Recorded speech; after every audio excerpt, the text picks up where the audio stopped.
Reddit, what is your most disturbing, scary, or creepy real story?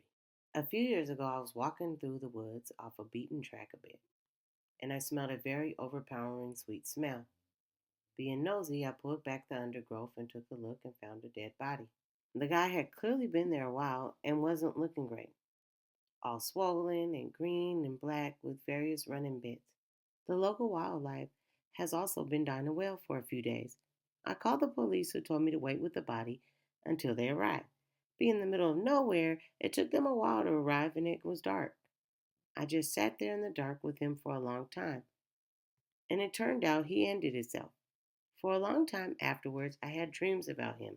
He would talk to me, and not nice things, mainly about how angry he was I disturbed his resting place and he wanted to end himself. Probably just my imagination, but pretty disturbing at the time. He turns up in my dreams from time to time, and no doubt will be tonight after typing this. About 2 years ago, I was driving home from a family reunion pretty late, and the drive was about 2 hours. I didn't stay the night because I had to go back to work the following day. Most of the drives on the roads with dense bushes on either side, the real creepy ones you see a lot in the movies. Anyways, I had been driving for about 40 minutes and I started getting really tired. You know how sometimes you feel suddenly really tired out of nowhere? Well, yeah, that happened to me. I knew it wasn't going to last, but I didn't cross any place that I felt I could park and safely sleep. Anyway, after it became clear to me I wasn't going to find a place to pull up and my tiredness wasn't going to go away, I did something very unquestionable. I pulled over to the side of the road into the grass behind some bushes to try to hide my car from anybody who was going to come past. The roads weren't empty. I came across another car every few minutes or so. I made a mental note at the time it was 11:22 and then fell asleep. Sometime later I was woken by a scratching noise. I looked at the clock, 11:50. The sound stopped after a few seconds and because I was extremely tired, I didn't bother looking around and simply went back to sleep. I was later awoken by the same sound and it was now 12:40. This time it really freaked me out because the sound didn't stop. The thought ran across my mind that it was just an animal expecting the car. But why would it return almost an hour after it left the previous time? I looked in my rearview mirror and just managed to catch a glimpse of something running away into the forest. Now at the time I thought it was the damn hook killer. You know, the one that scratches the people's car and then slaughters the guy when he goes to investigate. Fuck that, I thought to myself. So I got the hell out of there. There was a bend about 100 yards up, and as I came around, there was a fucking car parked off to the side of the road with the driver's side open. I slowed down to look to see if anyone was there. There wasn't. Then I looked in the rearview mirror and I didn't see anything. And all of a sudden, this guy comes sprinting out of the corner. He starts screaming at me, shouting stuff like, "Hey, hey, you! Get the fuck out of your car now!" I noped the fuck out of there and sped off. I never saw that guy again. Moral of the story, don't fucking sleep on the side of a deserted road. I had awesome parents who let me sleep in the living room on weekend nights when I was very young because my sisters was light sleepers and I could stay up until dawn. But of course, I always ended up sleeping on the couch because Nick at Night made me tired. So one night, I woke up to the prickly feeling, like an instinct. Just bolted into sitting position and stared out the front window. We lived in rural Georgia, so you can imagine the magnitude of trees.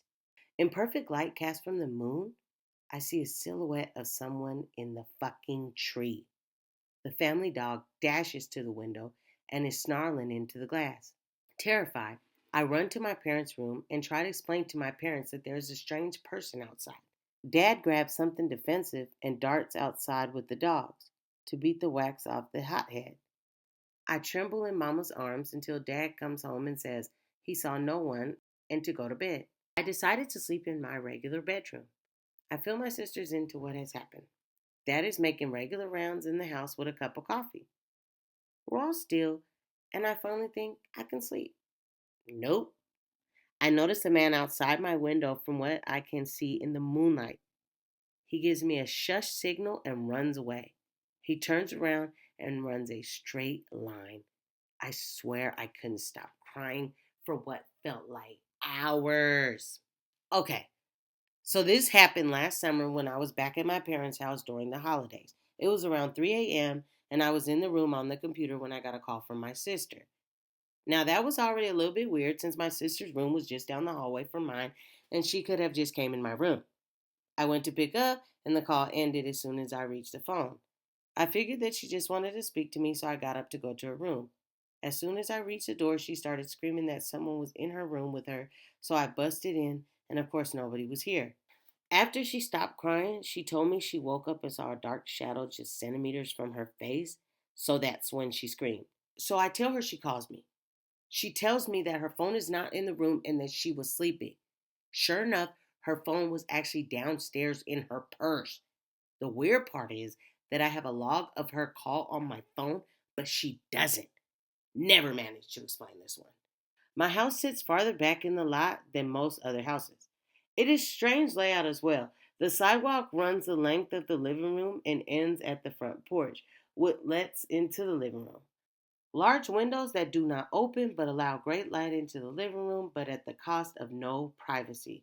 The rest of my family was on vacation, and having the house to myself, I decided to get smashed. Well, I passed out on the living room couch about 9. When I realized I was too scared to walk back to my room, the couch was right underneath these big windows. I woke up suddenly, not knowing why. I had a severe case of the chills, and I couldn't figure out why. Then banging started. It started right above me. I did not move, but I opened my eyes and looked up out the window. Someone was standing there, pounding on the glass without moving. I looked at the cable box. It was around 3 in the morning. The banging continues. Then it suddenly stopped, but still I did not move. Suddenly commences again, coming from two directions now. Someone is banging on the window, another person is banging on the front door, and they kept going and would not go away. Finally, after 40 minutes, they quit. It was the most terrifying event I recall at that moment. It made me a nervous wreck after that. I called my friend the next day to see if he would come over and stay with me for the rest of the week, and his response was, "What the fuck for? So that we could both be murdered in our sleeps? Thanks a lot, asshole." A few summers ago, I went on a bike ride around midnight with my friend. We went our separate ways at the end of the evening, and I had about 2 blocks to ride back by myself. Because of construction, I had to ride on the sidewalk, but the streets were dead, but it wasn't a problem until right where I was about to turn left on my street. There was a man walking by himself, maybe 40s, a little scruffy, but not homeless. The sidewalk was narrow, but I didn't want to freak him out. So when I got 6 feet behind him, I said, "Hey, behind you," and he turned around and gave me a super angry look. I turned down my street and he started following me, literally screaming how I was a fucking cunt and he was going to kill me and all that. I lived right off the corner and didn't want him to figure that out, so I just started to do another loop around the block. That's not the scary part. The scary part was when I looped back around and looked down the street, I saw him standing on my fucking front stoop, staring at the street like a motherfucker knew I lived there. He saw me ride by again and he didn't say anything. I ended up going back to the friends, but my bike got stolen from the alleyway by the house 2 days later. Edit. The guy in question was definitely not actually homeless. We have a large population of mentally ill in the area, unfortunately, downtown of a medium sized city. So if I didn't think the sidewalk was too narrow to pass, otherwise I wouldn't have disturbed him. Half of the scary part was is that he looked pretty much completely normal for my area. That being said, I ended up texting my mom and she made the decision not to notify law enforcement until my bike was stolen. I was about 17 and just got my license. Back in high school, my friends and I had made it a mission to find abandoned houses and throw parties in them. We had a few good candidates, but the mother lode was this house I would pass on my way home from work. It was an underdeveloped shell of a huge home with a large property in the back. I had told one of my friends about it, and one day we went to go see a movie and I took him to the house. It was dusk in the summer, so I had my headlights on. I pulled in the front of the house and we were there for like 10 seconds tops before we pulled out to get on the main road. A minute later, this big truck pulls up behind us with its high beams on, riding our ass. My friend and I took note of it but paid it no mind as we headed back to the main road. At the light, I turned right, and the truck cut through the gas station at the corner and blocked us off. Out of the truck comes this big hulk of a man, and my friends and I are shitting our pants. He taps on the window, and I roll it down. Now, the freaky part is that this is a busy road, and there was no one in sight. He asked, what were we doing at his house? I quickly lied and said we were making a U turn. He stares at us for a few seconds, smiles, and sends us on our way. To this day, the house remains unfinished, and I'm convinced it's a drug operation of some sort. Don't go to abandoned houses, man. Whoa. Yeah, that's crazy. I really like stories like these, and honestly, there is thousands more stories on this, so I will definitely do a part 2 of this. Um, Thank y'all for making it to the end. Please let me know if you enjoyed it. I appreciate your time and have a good day and God